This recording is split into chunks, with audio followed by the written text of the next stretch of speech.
Good morning, students. How are you? I am Premlata, HOD Social Science. Today we will start 9th class Economics chapter 1st, the story of village Palampur. In the first video, we have discussed about the factors of production: land, labor, capital, physical capital and human capital. So today we will discuss the next topic, farming in Palampur. You all are aware that farming was the main economic activity in Palampur village. More than 75% people were depend on the farming activities. Other activities were also took place there. First one is, we will discuss three subtopics. Land is fixed. Yes, you all are aware about that. Land is fixed. So, how can we increase the production on the same piece of land? Why we need to increase the production? What are the main causes of that? And what are the methods we will discuss today? First of all, we will discuss two new terms regarding today's topic. First one is multi-cropping. What is the means of multi-cropping? You all are aware about that. Three cropping systems we have discussed earlier. Rabi crops, Kharif crop season and Zaid crops. So, doing all these types of cropping patterns in the piece of land during a year is known as multi-cropping patterns. Next one is green revolution. What is green revolution? Revolution means sudden change. Green means, you know about the color of granaries, color of greenish color. So, that word is used for the grains, production in wheat and rice. By using the multi-purpose tools and the modern farming methods. So we will discuss all these things today's topic. Land is fixed. How can you say land is fixed? Because of, suppose this is a piece of land. First of all, in a village or in a family, there are 5 members in a family and all these are depend on that piece of land. After 2 years, 5 years or 10 years later, maybe the number of people increase in the family or maybe in the village. Then what can they do? They have to increase the production from the same piece of land. Because of the land is fixed. We can't expand it, we can't increase the areas. It is a natural resource. So it is the need to increase the production by using different methods. You all are aware that before 1960, the farming activities were done traditionally. There was no use of machines. The people were using the manure, cow dung and the animal waste as fertilizers in the fields. They were depend on the rainfall for the irrigation system. So, on the behalf of those traditional methods, it was not possible to increase the production to fulfill the demand of growing population as well as to feed the industries. Because in the middle of the 19th century, most of the industries were set up in different parts.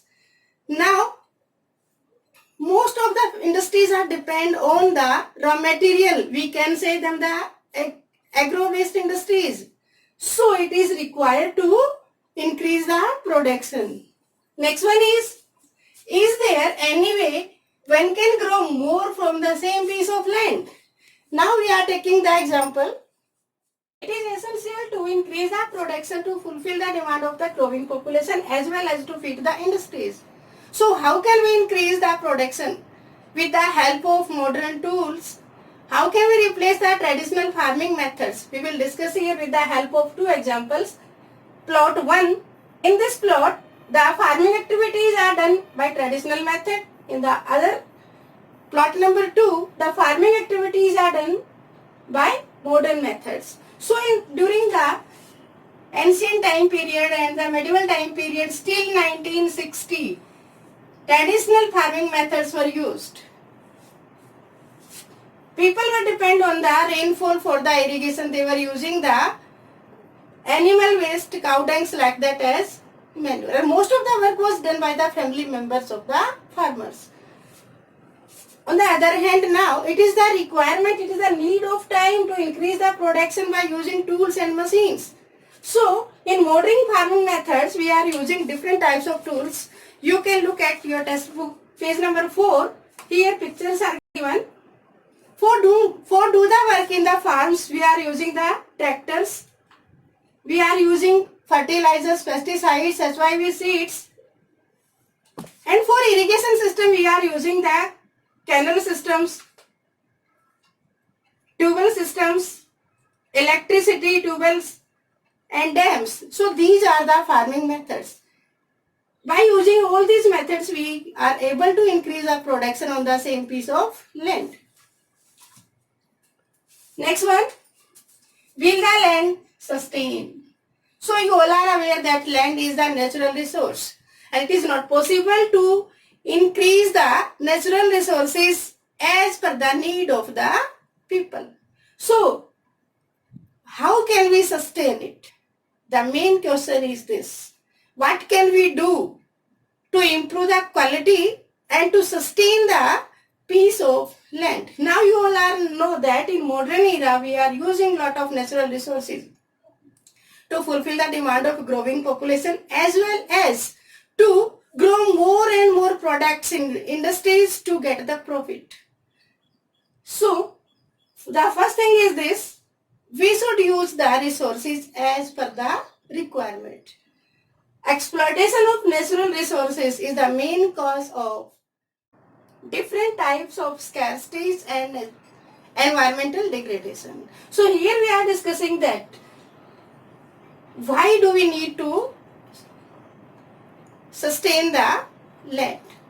So in modern era we are using modern methods of farming, HYV seeds. These seeds require more water, more irrigation. So we are set up pump sets and canal systems and we are using the underground water also. So on the behalf of that, the underground water table decreasing day by day. So overuse of the natural resources is the main cause. Due to the overuse of the fertilizers and pesticides, the soil became infertile. In Punjab, more than 13,000 hectares of land became infertile due to more irrigation in Punjab states. So there is need to sustain the land resource because all the living beings are depend on that. So on the behalf of this video, you will write the answer some questions. Thank you. Have a nice day.